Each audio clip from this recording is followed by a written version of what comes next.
No niin, kuvataan seuraava kärryvideo. Tällä kertaa tämmönen niin sanottu normikärry mönkiä käytössä. Merkki on Norrköping. Ja hommasin tän aika pitkälti sen takia kevyt käyttö, että se aikaisemmin kuvaamani Ultratekin vahva kärry, niin se on sen verran leveämpi, että se ei esimerkiksi tähän puuvajan väliin mahdu. Tässä jää vielä muutama sentti molemmin puolin. Eli piirun verran kapeampi, mutta kuormakapasiteetti tilavuuden osalta suurin piirtein samanlainen. Ja tutkitaan vähän tämän kärryn ominaisuuksia sitten tänään. Eli tämmönen peruskärry on kyseessä.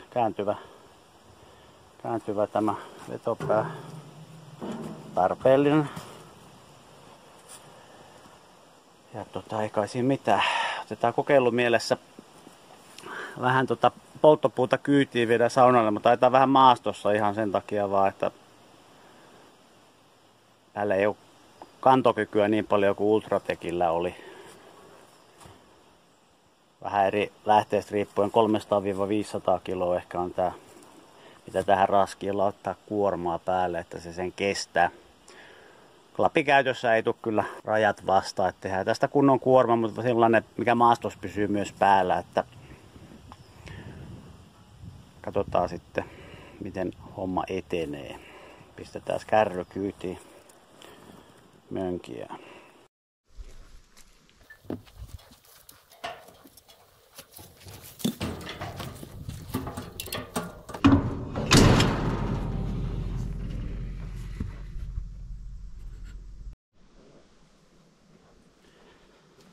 Tässä on nyt erittäin hyvä ratkaisu. Harvoista kärryistä löytyy, mutta tämä vie maavaraa, jää usein kiinni johonkin ja vääntyy ja sitten siinä on riskit sille, että se ei toimi, napsahtaa poikki jotain muuta. En tiedä miksi tässä on nyt tuplana tämä, koska tämä on paljon järkevämpi systeemi. Tää nyt vähän turhaa tuossa. Mun mielestä riittäisi pelkästään tämmönen systeemi tähän vallan mainiosti.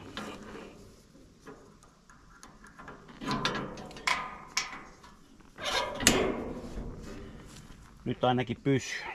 Eikä siis sen kummempaa, kun vetellään vähän kuormaa kyytiin ja katsotaan, että mitenkä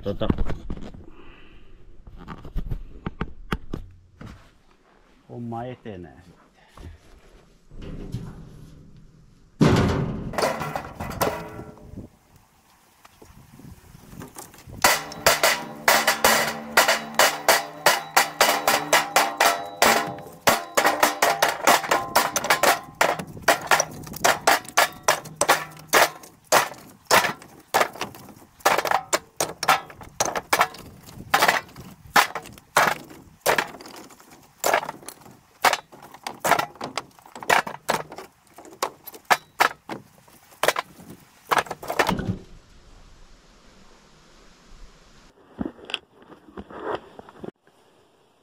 Eiköhän tällä kuormalla muutaman kerran löylyt oteta.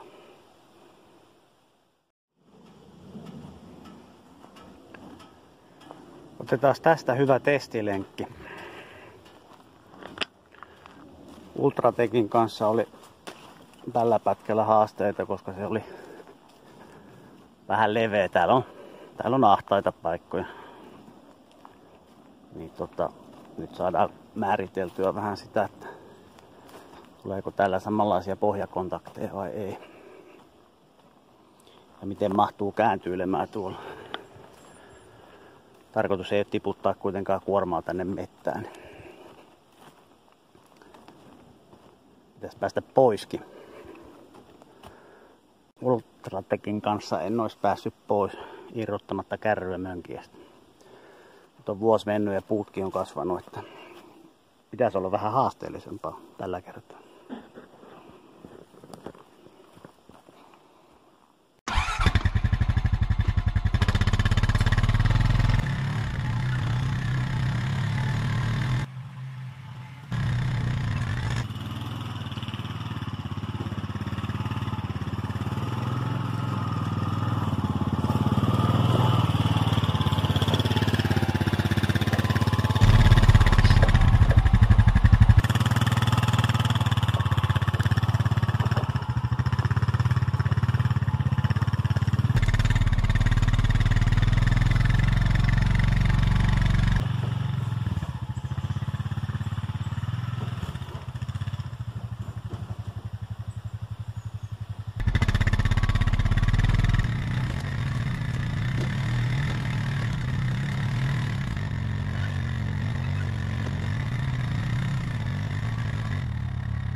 Siinäkin oli lähellä, ettei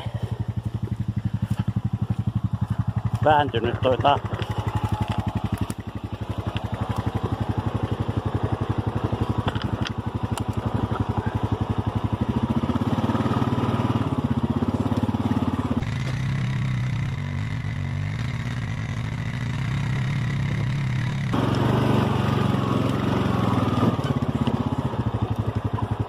Tuosta ei ultratekkiin niin mahtunut lainkaan. Välistä piti kiertää muistaakseni tuolta kautta jotenkin.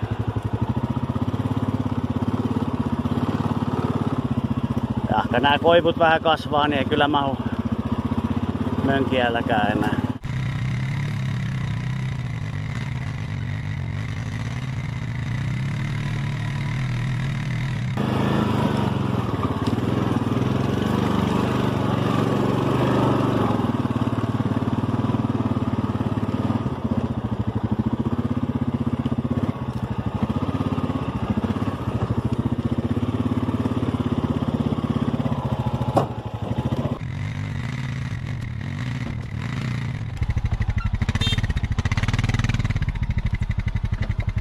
Oho.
Tästä nää on sitten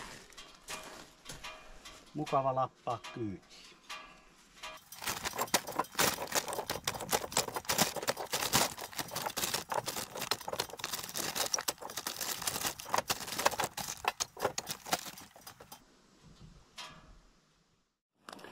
Jo vain. Tässä mallissa on myös aika hyvä tää saranointi, koska tapit on eri mittaisia. Joten tän pakasin laittaminen on paljon helpompaa. Näytän kohta miten ja miksi.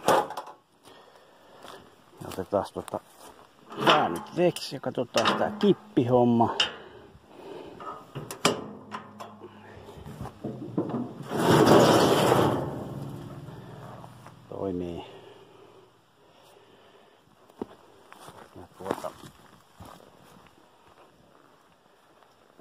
vähän eteenpäin, niin saadaan se tyhjäksi.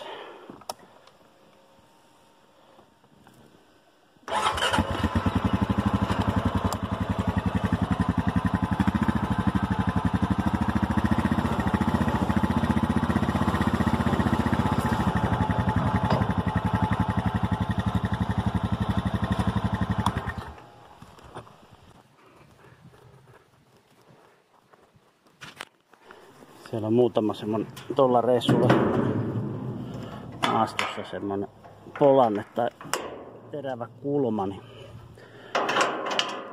Ultratech raapi vähän perämonasti, otti kiinni. Siinä oli vähän erilainen kulma. Tää on aika tasainen tää kärry mönkien perässä, mutta se oli vähän kenossa noin päin. Se perä oli alempana. Helposti otti nää kiinni, mutta täällä ei nyt ole kontaktia maaston osalta lainkaan. Katsotaan saako yhdellä kädellä tän kiinni. Koska nyt kun on eri mittaiset tapit, niin pitempää kokeilee tarjota sinne huulille vaan. Vähän kömpelöä. Yhdellä kädellä ehkä siitä näkyy jotain. Toisen kun laittaa vetämään, niin sit voit zoomata jo toista. Usein on törmännyt kärryihin, missä on vaan saman mittaiset noin saranatapit, niin on vaikea saada laitoja menee. Musta tää on ihan hyvä kärry. Tällä saa riittävän hyviä kuormia tuotua. Ja kulkee hyvin perässä, kevyt käsitellä.